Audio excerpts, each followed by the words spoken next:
Hello friends, Lord's Columbus पर आपका स्वागत है। और आज मुझे आप लोगों से एक चीज़ डिस्कस करनी थी जो मेरे दिमाग में काफ़ी टाइम से घूम रही है। मैं आपको एक सिचुएशन देता हूँ और उस सिचुएशन के ऊपर मेरा आपसे एक सवाल होगा और आपको उसका जवाब देना है। आप इमेजिन कीजिए कि दुनिया में एक ऐसी कंडीशन आती है जिसमें जितने भी दुनिया के आइलैंड हैं, जितनी भी कंट्रीज़ हैं, सारी कंट्रीज़ के अंदर पानी की कमी हो जाती है। सिर्फ एक कंट्री कोई भी ऐसी बचती है, सपोज़ करो आप इंडिया, जहाँ पर पानी का सोर्स है एक बहुत बड़ा, और इसके अलावा एक और कंट्री है। उस कंट्री में पता चलता है उसी टाइम पर कि बहुत सारा यूरेनियम है, बहुत सारा सोना चांदी है और बहुत सारा और भी रिसोर्सेज हैं, नेचुरल रिसोर्सेज बहुत जो कीमती माने जाते हैं इंटरनेशनल मार्केट में। तो उस कंडीशन में आप सोचिए कि दुनिया की जितने भी ताकतवर देश हैं, पावरफुल जिनके मिलिट्री है, ऐसे टाइम पर जब पीने का पानी पूरी दुनिया में नहीं है, सिर्फ एक ही सोर्स है पानी का बहुत बड़ा, वो है भारत। और एक और कंट्री जो मैं दूसरी बता रहा हूँ, जहाँ पर कि सारे जितने भी दुनिया के सबसे इम्पॉर्टेंट रिसोर्सेज हैं, जैसे कि न्यूक्लियर बम बनाने के लिए या न्यूक्लियर रिएक्टर बनाने के लिए यूरेनियम, प्लूटोनियम और सोना चांदी, हीरे, सारी खदानें, वहाँ पर एक खबर मिलती है, बहुत बड़ी खदानें हैं वहाँ पर इन चीज़ों की। तो उस इंस्टेंस पे, मतलब उस मोमेंट पे आपको क्या लगता है दुनिया के पावरफुल देशों की जो मिलिट्री होगी वो किस जगह अटैक करना चाहेगी? ये तो जाहिर है कि सब उनकी जो मिलिट्री भी होगी वो भी पानी से परेशान होंगे, प्यासे होंगे। आपको क्या लगता है कि किस जगह पर अटैक किया जाएगा उस मोमेंट पे? अच्छा, एक कंडीशन इसमें और ऐड कर दीजिए कि खाने की जो रिसोर्सेज हैं, जो ज़मीन उपजाऊ बची है पैदा करने के लिए अनाज, वो भी सिर्फ भारत में ही है। अब उस केस में आप देखिए, उस केस में दुनिया की जो सारी पावरफुल जो मिलिट्री है वो कहाँ अटैक करना चाहेगी? अब यहाँ पर मैंने आपको एग्जांपल के लिए इंडिया और दूसरी जो कंट्री मैंने कोई भी ली है, आप इसको कंट्री को कोई भी मान सकते हैं, मैंने सिर्फ एग्जाम्पल के लिए लिया है। तो उस केस में आप सब जानते हैं कि उस देश में जो अटैक होगा वो उस कंट्री पर होगा जहाँ पर पानी और जहाँ पर अनाज के लिए सबसे ज़्यादा संभावना होगी अनाज के पैदा होने की। तो हमको इस चीज़ से एक बात तो पता चलती है कि एट लास्ट जो हमारे लिए सबसे इम्पॉर्टेंट है ज़िंदगी के लिए, वो चीज़ें हैं जो हमें सर्वाइवल के लिए ज़रूरी हैं, जैसे रोटी, पानी और कुछ हद तक कपड़ा फिर भी जो हमारी बेसिक नेसेसिटीज़ हैं ज़िंदा रहने के लिए, उसमें बाद में आता है। क्योंकि कपड़ा जो है वो एक्चुअली एक तरह से कहना चाहिए एक सामाजिक आवश्यकता है। जो हमारी जैविक आवश्यकता है वो हमारा पानी और उसके बाद हमारा भोजन, ये दो ही रिक्वायरमेंट है। तो अभी पूरी दुनिया में क्राइसिस चल रहा है, इकोनॉमिक क्राइसिस चल रहा है, लोगों की जो लाइफ है वो लाइफ का भी क्राइसिस चल रहा है, लोग मर रहे हैं इस बीमारी की वजह से। चाहे कितनी भी घातक हो, थोड़ी घातक हो, ज़्यादा घातक हो, लेकिन लोग तो मर रहे हैं ना।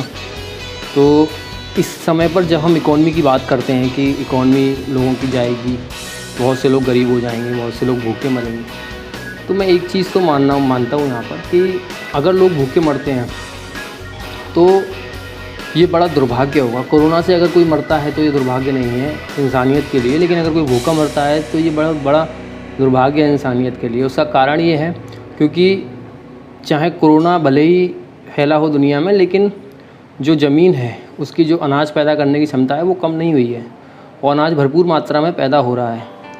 अगर ऐसे टाइम पर अगर हम लोग, अगर हमारे आसपास, या कहना चाहिए हम दुनिया में जो 7 अरब 8 अरब लोग हैं, अगर हमारे बीच में कोई भी इंसान भूखा मरता है, चाहे अभी के टाइम पर या अभी के बाद के टाइम पर, तो ये हम लोगों की जो हमारा जो मकसद है इस दुनिया में जीने का, उस पर एक सवाल होगा कि क्या मतलब है इन चीज़ों का। जब हमारे पास पूरी दुनिया का पेट भरने के लिए हमारी ज़मीन अनाज पैदा कर सकती है, तो फिर क्यों ऐसी हालत है कि हमारे इस दुनिया में लोग भूखे मर रहे हैं?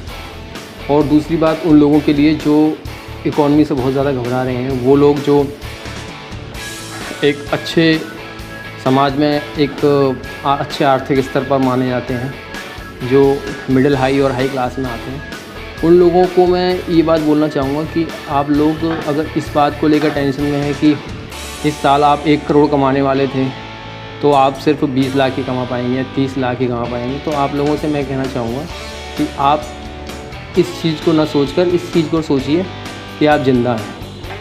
क्योंकि एक कहावत मैंने सुनी थी जापान में कि एक आदमी के पास अच्छे जूते नहीं थे पहनने के लिए और वो बड़ा दुखी था और वो बहुत दुखी मन से बाहर निकला बाज़ार में और उसको एक आदमी दिखा जिसके पास पैर नहीं थे। तो वहीं से उस आदमी का जो दृष्टिकोण था जीवन को देखने का वो निराशावादी से आशावादी हो गया, क्योंकि हमको लगता है कि हमारे पास बहुत कुछ नहीं है, लेकिन इस दुनिया में ऐसे लोग भी हैं जो हमारे पास है उसको पाने के लिए वो लोग तरसते रहते हैं। तो आप जिस भी कंडीशन में हो आज, आप ईश्वर का धन्यवाद करें कि आप ज़िंदा हैं, आपके पास 2 वक्त का खाना है, पीने के लिए साफ़ पानी है और आपके पास हाल फिलहाल में ऐसी कोई स्थिति नहीं है जिससे आपको जीवन का ख़त्म होने का ख़तरा पैदा हो। तो इकोनॉमिक क्राइसिस के लिए तो पहले भी आए हैं, आगे भी आते रहेंगे। इकोनॉमिक क्राइसिस से तो हम निकल जाएंगे, लेकिन आज से और इस पैंडेमिक के ख़त्म होने के बाद एक बात हम लोगों को ज़रूर सीखनी चाहिए कि इस दुनिया में जो सबसे बेसिक चीज़ है इंसान के सर्वाइवल के लिए, जीने के लिए, जो सबसे ज़्यादा इम्पॉर्टेंट चीज़ें हैं वो कोई यूरेनियम की खदान या प्लूटोनियम की खदान या बहुत सारे न्यूक्लियर बॉम्ब्स या बहुत सारे राफेल विमान या बहुत सारे कोई बहुत अच्छी नई तकनीक, ये इतना इम्पोर्टेंट नहीं है। इतना इम्पोर्टेंट ये है कि इंसान के बेसिक सर्वाइवल के लिए उसका खाना और पीना। तो आप जानते होंगे कि पीने का पानी इस दुनिया में एक बहुत बड़ा संकट है। इस समय भारत में भी बहुत बड़ा संकट है और दुनिया के बाकी देशों में भी बहुत बड़ा संकट है।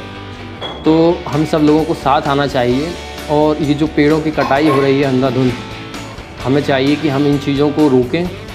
इन चीज़ों पर हमें विराम लगाना ही होगा। ज़्यादा से ज़्यादा कोशिश कीजिए कि पेपर वर्क से हम डिजिटल प्लेटफॉर्म पर आएँ। जो काम कागज़ से करने का है हम उसको ख़त्म करें ज़्यादा से ज़्यादा, और हम जो डिजिटल जो मीडियम है उसके थ्रू हम अपना कम्युनिकेशन करें। इसके अलावा हम सबको ये पॉलिसी, गवर्नमेंट को एक पॉलिसी लानी चाहिए कि हर इंसान या हर बच्चा जो पैदा होगा, उस बच्चे के पैदा होने के साथ ही उस घर के लोगों की रिस्पॉन्सिबिलिटी है कि वो एक पेड़ ज़रूर लगाएं।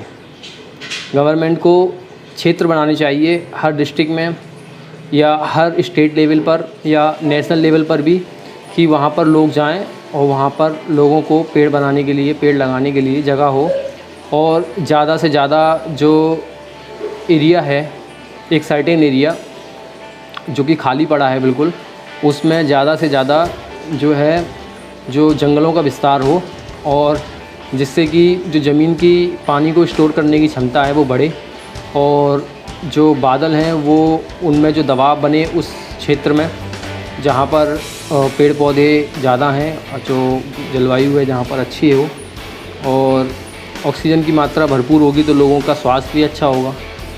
और एट लास्ट हम सब लोगों को जो वीडियो का कंक्लूज़न है वो यही है कि हम सब लोगों को ये ध्यान रखना चाहिए कि हम जिस भी कंडीशन में हैं वो कंडीशन हमारे लिए बहुत अच्छी है, क्योंकि इससे भी बुरी कंडीशन हमारे लिए हो सकती थी। और रोटी पानी अगर आपके पास है तो आपके पास दुनिया की सबसे बड़ी दौलत है। इससे ऊपर आपको कुछ भी नहीं सोचना चाहिए इस टाइम पर। और एट लास्ट मैं यही कहूँगा कि हम इससे सीखें कि हमको आगे पर्यावरण को कैसे बचाना है और कैसे हमको जंगलों का विस्तार करना है और कैसे हमको ह्यूमैनिटी के लिए, अपनी आने वाली पीढ़ियों के लिए एक अच्छा भविष्य छोड़कर जाना है। नमस्कार। अगर आपको वीडियो अच्छा लगा हो तो लाइक कीजिए, सब्सक्राइब कीजिए और कमेंट बॉक्स में बताइए अगर आपकी कोई राय हो, सलाह हो, सुझाव हो, और वो आपके लिए, हमारे लिए हमेशा वेलकम रहेगा। और इसी के साथ वीडियो ख़त्म करते हैं। नमस्कार।